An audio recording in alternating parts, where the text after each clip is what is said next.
psychologist, speaker, author of 8 books, host of 2 PBS specials. Here again to bring you another tip on how to help you create the life you want. Specifically, how to use my life from the top of the mind philosophy to bring more clarity, confidence, creativity into everything you do.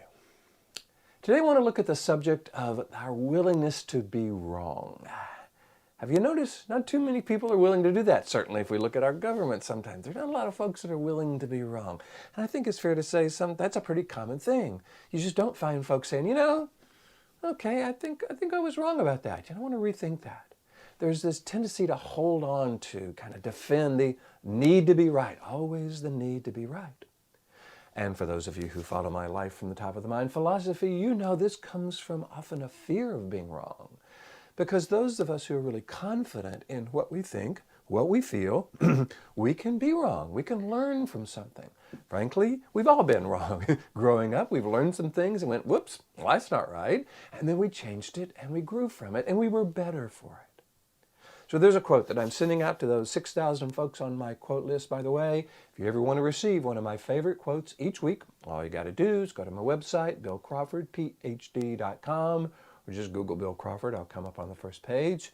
Hit the subscribe button, put your name, email address in, and each week I will send you one of my favorite quotes along with 2 or 3 paragraphs about how to apply this quote to life.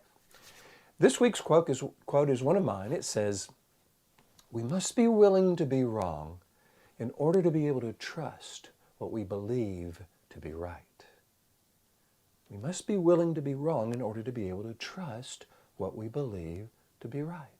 I think that's important for those of us who want to be able to not just defend what we believe blindly, but really be able to trust what we believe. Peter Senge wrote a book called The 5th Discipline. It talks about the learning organization, and in it he talked about suspending our beliefs. I love that concept, suspending them, holding up and going, okay, here's what I believe about this. Have I chosen this belief on purpose? Is it really working for me? Is it helping me create the life I want? Is this the way I want to be defined? I believe this, and would I teach this belief to someone I love? That allows us to look at our beliefs, our perspectives, and ask ourselves the question, is this really working? Is this really right? And if not, we want to go, okay, well then what is? See, when we're talking with someone, when we always need to be right, there's really no communication there. But when we're willing to learn from what they say, sometimes we can take what we believe and go, oh, okay, well that's good information. We can add to that. Learning is really all about adding information to what we believe.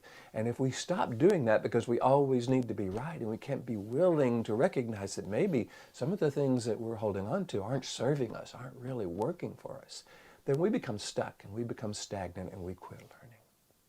So what I like to do is go out and help people access this clear, confident, creative part of the brain. I call it the top of the mind. This is where our willingness to learn, willingness to be wrong comes from. This fear of being wrong, this an inability to admit when we're wrong, that comes from that lower 20% of the brain. So I like this top of the mind perspective where we're willing to look at information and go, okay, is there something here I can add to what I believe? Does this help me become more influential? Would I teach this new way of being to someone I love?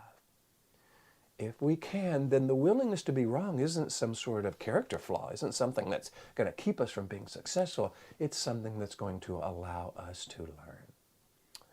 Hope you're enjoying these videos. I'm loving bringing to you. If you're so, please hit the like button. Feel free to subscribe on YouTube. I put these on iTunes and Pinterest and LinkedIn and Facebook. Feel free to follow me on all those social medias, Twitter as well.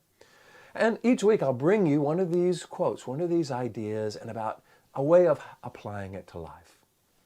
So, until next time, here's to you, bringing more clarity, confidence, creativity into everything you do, and I look forward to seeing you in the next video.